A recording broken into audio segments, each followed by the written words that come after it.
Votre invité à présent dans la grande interview en direct sur Boursorama, c'est Nicolas Brusson, le directeur général de Blablacar. Bonjour. Bonjour, merci de m'inviter. Merci d'être là avec nous en direct sur Boursorama. J'ai retrouvé ce chiffre-là, j'ai vu que Blablacar prévoyait, alors c'était mi-décembre évidemment, juste avant les vacances, au vu du boom des réservations, quasiment 1 million de covoitureurs pour les fêtes de fin d'année. Est-ce que l'objectif est atteint ou pas ? Ce que je vous souhaite évidemment.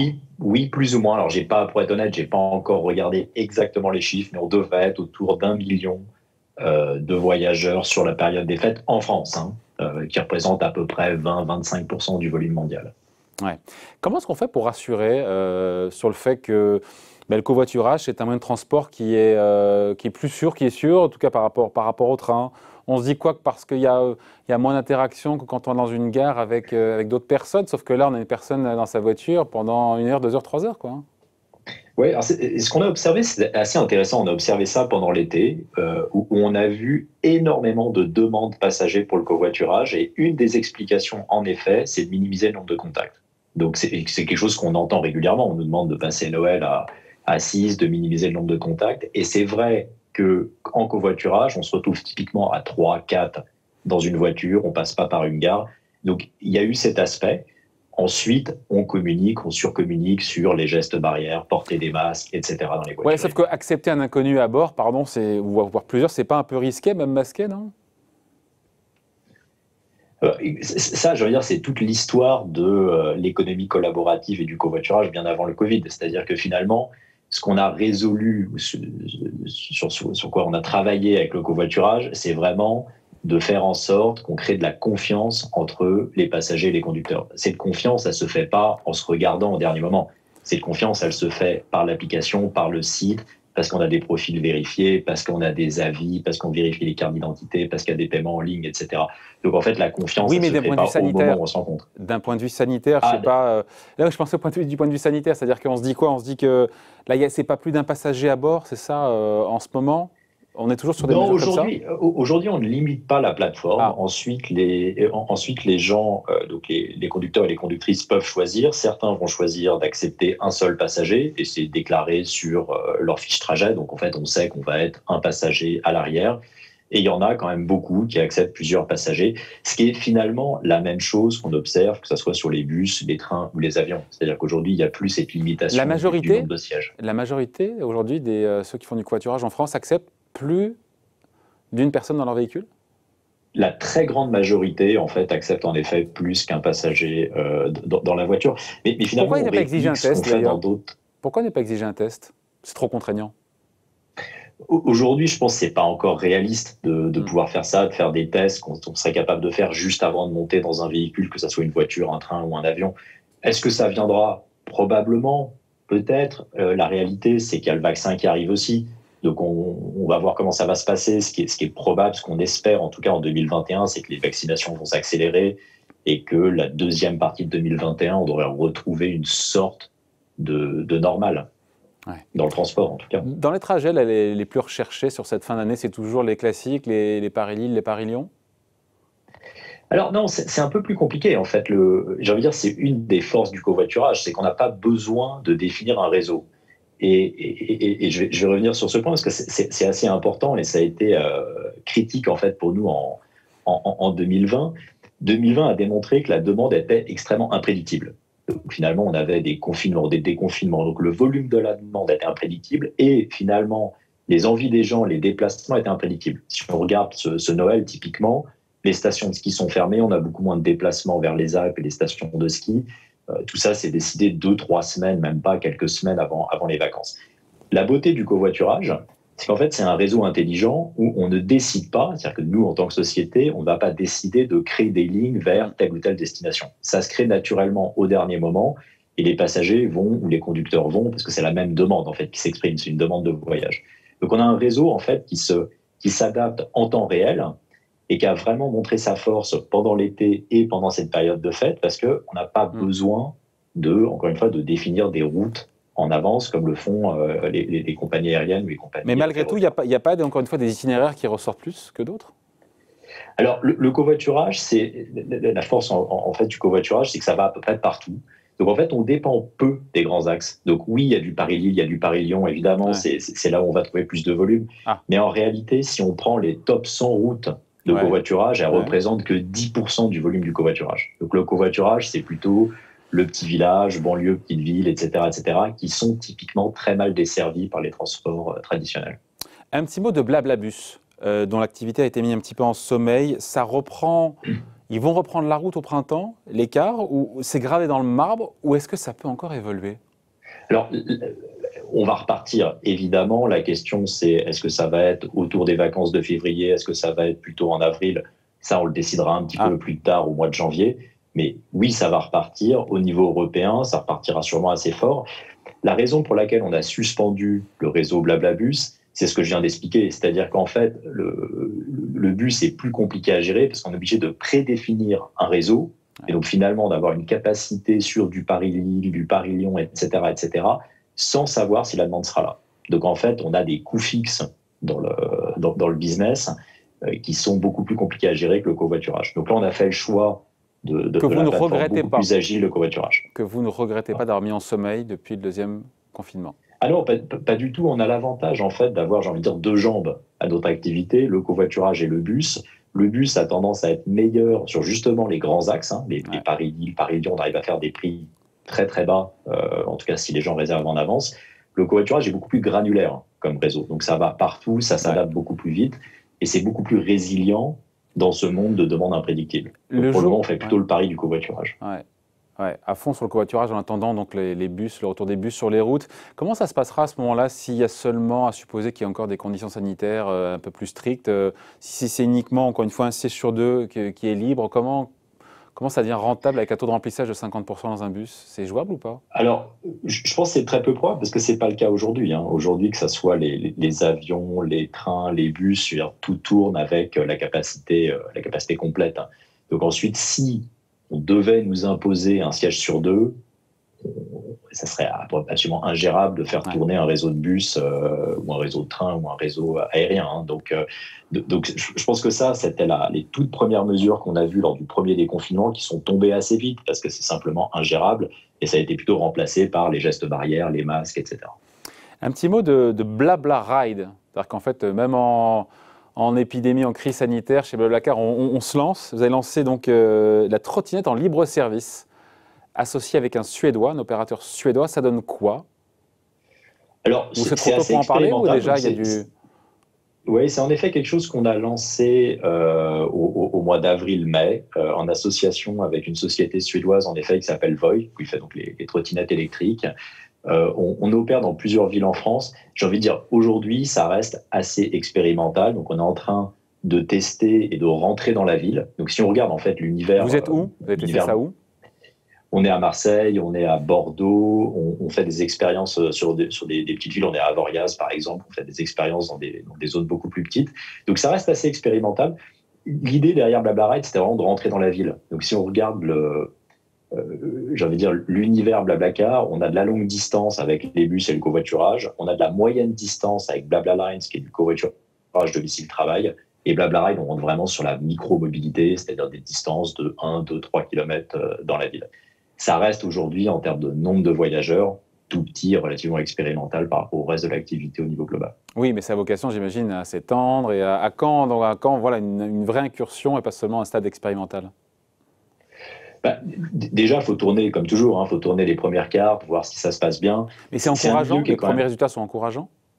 Pour le moment, c'est assez encourageant parce qu'il y a eu naturellement, et la raison pour laquelle on a poussé ce partenariat avec Voi en mai, c'est qu'on voyait qu'il y avait moins de gens qui utilisaient le métro. Les gens, notamment sur la période été, on le voit un petit peu moins sur la période hiver, ont tendance à se déplacer. Au lieu de prendre le métro, ils vont prendre des trottinettes et des vélos. Donc, toutes les mobilités douces ont clairement explosé pendant ces périodes de confinement, en tout cas cette période Covid, et ça va rester. Donc il faut accélérer là-dessus pour vous. On accélérera probablement en 2021. J'ai envie de dire pour le moment, le plus important pour nous, ça va être de relancer le cœur de l'activité, c'est-à-dire tout ce qui est covoiturage au niveau global et le domicile-travail. J'ai envie de dire, c'est là qu'on est spécial, hein. Si on regarde ce qui est spécial sur Blablacar, c'est BlaBlaLines, c'est Blablacar. Les trottinettes, pour le moment, c'est vraiment un complément de cette activité. C'est gadget pour l'instant. bah, c'est le first mile, last mile, c'est-à-dire qu'on le fait plutôt par partenariat avec Voil. Donc on verra, c'est difficile à dire aujourd'hui, est-ce que ça a vocation à exploser, à devenir quelque chose de mondial pour nous? On ne Bah, sait pas d'autant encore, que la on est encore à concurrence la est phase féroce aussi, expérimentale. hein. Et c'est un milieu qui est en effet très très Bah oui, concurrentiel. Il y a plusieurs acteurs au niveau mondial et même en France. On voit oui, qu'il y a oui. plusieurs acteurs par ville. Il y a Vous 2 à n'arrivez pas 3 trop acteurs tard, par quelque ville. part? Je suis pas sûr qu'il y ait vraiment une notion de trop tôt ou trop tard en fait sur ce type d'activité parce que contrairement au covoiturage qui sont vraiment des places de marché où on a des millions de conducteurs d'un côté, des millions de passagers de l'autre, là c'est vrai qu'on a tendance à avoir un acteur comme Le Bon Coin, Blablacar qui va dominer. Sur les trottinettes, ce qu'on observe, c'est que selon les villes, il y a différents acteurs, qu'en fait c'est hyper local, donc en fait ça joue ville par ville, et dans chaque ville on a 2 ou 3 acteurs. Donc non, je pense pas qu'il y ait une notion de trop tôt, trop tard en fait sur ce type d'activité. Bon, qui dit trottinette électrique dit aussi peut-être un jour vélo électrique. Moi, je pense que vous avez ça en tête. Bah, c'est l'extension naturelle, c'est-à-dire Ouais. qu'en fait vélo, trottinette, finalement c'est 2 engins qui servent exactement le même besoin de micromobilité.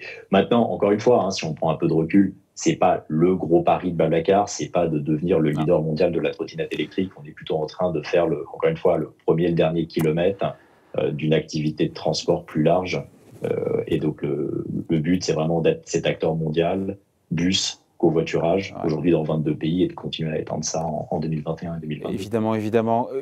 Si on prend pas de recul, mais un peu de hauteur sur cette crise sanitaire, comment est-ce qu'elle a impacté au sens large l'activité de Blablacar sur 2020? Vous avez en gros perdu quoi? Un trimestre, en nombre de mois? Parce que là, pour le coup, il y a eu 0 chiffre d'affaires pendant le confinement, le premier.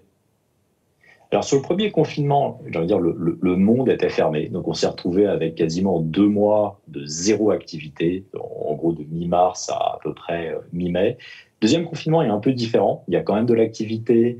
Hors Europe, on a encore beaucoup d'activités. Aujourd'hui au Brésil, Russie, ça fonctionne plutôt pas mal.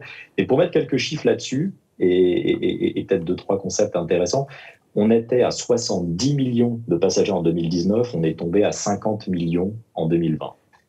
Donc il y a une chute on peut dire, c'est un gros trimestre qui a disparu entre 2019 et 2020 et qu'on trouve dans les confinements. Par contre, ce qui est intéressant, c'est qu'il y a cette histoire absolue de chute d'activité. Il y a une histoire relative assez intéressante. C'est qu'en fait, si on compare ça à quasiment tous les autres acteurs du transport longue distance, que ce soit l'aérien, le ferroviaire ou les bus, en fait, on a beaucoup moins chuté. Pourquoi? Parce que le covoiturage s'est montré très résilient, dans le sens où, encore une fois, on n'a pas besoin de définir un réseau en avance de phase, et ça se recrée naturellement. Donc, on a vu le covoiturage remonter très très fort pendant l'été, retomber dans le deuxième Remonter très confinement, fort, c'est-à-dire octobre-novembre, et remonter au repartir. niveau 2019, voire même plus? Alors, au niveau global, un peu moins que 2019. En France, c'était particulièrement intéressant en termes de demande passagers. On était sur les mois d'été, donc là, je parle vraiment de juillet-août, on était à des niveaux de demande semblables à 2019. Et un petit peu moins d'offres conducteurs, donc des voitures qui se remplissaient plus vite que d'habitude. Mais ce qui est intéressant, c'est que je veux dire, dans ce monde du transport, il y a une double histoire. C'est-à-dire que, est-ce que le transport a été impacté de manière mondiale pendant 2020? C'est une évidence. Oui. Ensuite, il y a eu aussi un triage très très fort entre les différents modèles économiques. C'est-à-dire qu'on a vu que toutes les sociétés qui avaient des modèles économiques type compagnie aérienne avec énormément de coûts fixes ont beaucoup souffert, ont énormément de mal à repartir, notamment avec tout ce qui est trajet très longue distance, donc l'aérien. Par contre, tous les modèles, Airbnb en est le meilleur exemple avec son IPO récente, hein, tous les modèles qui sont plus des modèles avec peu de coûts fixes, des modèles de place de marché, ont remonté beaucoup plus vite et ont eu finalement un 2020 meilleur en termes de volume. Donc c'est ce qui s'est passé pour nous. Et donc finalement, je veux dire, le modèle économique plus light d'un Blablacar a beaucoup mieux survécu ou en tout cas traversé la crise que les modèles plus classiques d'opérateurs. Et Nicolas Brusson, vous me tendez la perche là quand vous me parlez de l'IPO d'Airbnb, quand vous voyez le succès des IPO, que ça vous donne pas envie? Vous, la licorne française? C'était alors Là, il y a une fenêtre, de tir hallucinante. C'est quelque chose auquel on pense. C'est vrai que ça a été. Ouais, mais il m'a dit pareil. Je crois que Mazella, quand je l'ai eu, Frédéric Mazella, il y a 3 ans, il m'a dit ouais, on y pense.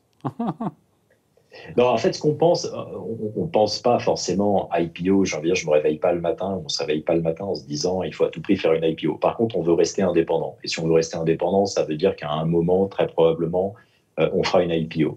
Ah. Si on en avait parlé en mars-avril 2020, j'aurais dit c'est impensable, ça prendra 2 ans de plus, il faut déjà traverser la tempête. C'est vrai que la grosse surprise de 2020, fin 2020, c'est qu'on a vu énormément d'IPO, notamment tech, sur le marché US. Ouais. Alors, certaines sont des IPO qu'on pouvait s'attendre parce que c'est des sociétés qui ont bénéficié, si on prend DoorDash ou des sociétés comme ça, qui ont bénéficié finalement de cette période Covid, qui ont vu leur activité exploser. Mais ce n'est pas le cas d'un Airbnb.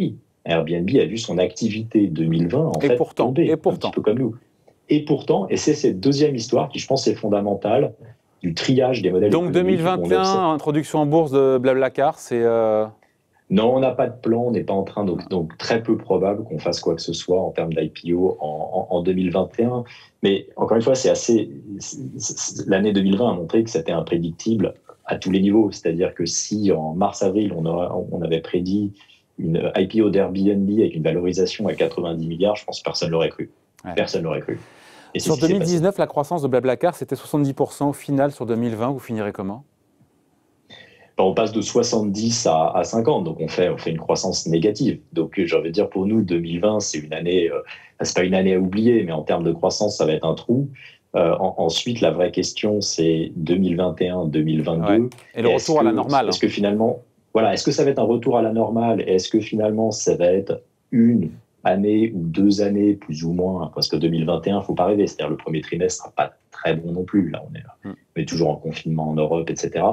Donc la question, c'est est-ce qu'il va y avoir un phénomène de rattrapage où finalement on va avoir des croissances largement supérieures sur la deuxième moitié 21 ou 22, ou est-ce que finalement c'est simplement un trou et on va retrouver les types de croissance normales qu'on avait avant? Et vous ne savez pas?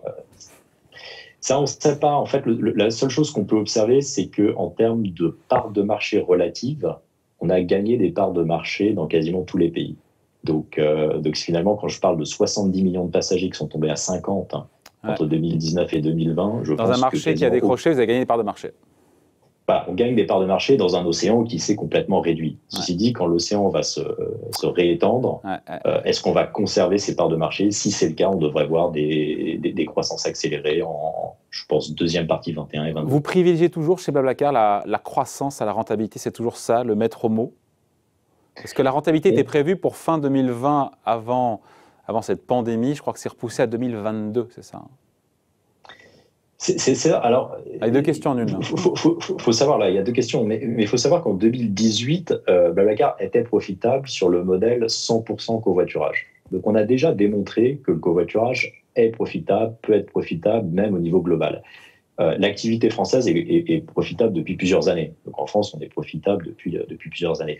Donc, on a fait le choix en fin 2018 et donc 2019 d'investir beaucoup plus. Sur la Russie, sur l'Ukraine et sur le Brésil. Vous êtes Oui, et surtout sur une autre activité. Donc, en fait, on devient cette plateforme multimodale qui agrège non seulement le covoiturage, mais aussi le bus, et on ira probablement vers le train, et on essaiera de combiner tous ces trajets. On a parlé un petit peu des trottinettes aussi. Donc, on est en train de devenir cette plateforme plus multimodale. Donc, on a fait un pari finalement de réinvestir, donc de ne pas être profitable pendant quelques années. Évidemment, on n'avait pas prévu 2020 et Covid, donc l'idée c'était de finir 2020 quasiment profitable. Tout ça est repoussé d'a priori 12, 18 mois, c'est difficile de le dire. Donc Blablacar rentable en 2022, c'est ça l'objectif maintenant? Ça reste évidemment un objectif. Donc ensuite, on ne peut pas dire qu'on privilégie la croissance à tout prix. Ensuite, est-ce qu'on veut rester une société de croissance et faire des gros taux de croissance en termes de chiffre d'affaires, de volume de passagers? Oui. On a l'impression, l'idée n'est pas de faire de Blablacar une cash cow en 2021 ou 2022 ou le plus vite possible. Voilà. À ceux qui vous reprochent votre opacité sur les comptes financiers, parce qu'on sait peu de choses, d'ailleurs vous en dites assez peu, vous répondez quoi? C'est un des... J'ai envie de dire, on choisit d'être... Est-ce que certains diront ça cache quelque chose? Ils ne donnent pas les chiffres financiers. Non, on l'a vu sur plein de sociétés. Airbnb, on parlait d'Airbnb un petit peu plus tôt, personne n'avait les chiffres d'Airbnb, ou il y avait très peu de chiffres sur Airbnb avant l'IPO.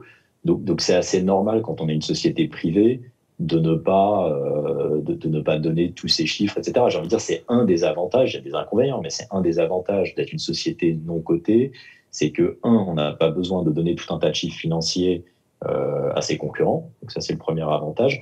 Et le deuxième, c'est qu'on s'inscrit quand même avec des investisseurs plus long terme et qu'on peut souvent faire des paris plus long terme, des acquisitions, notamment si on regarde les acquisitions qu'on a pu faire en 2019, de racheter Ouibus à la SNCF. Donc ça s'est fait fin 2018, acté en 2019, et une société en Russie, Bosphore.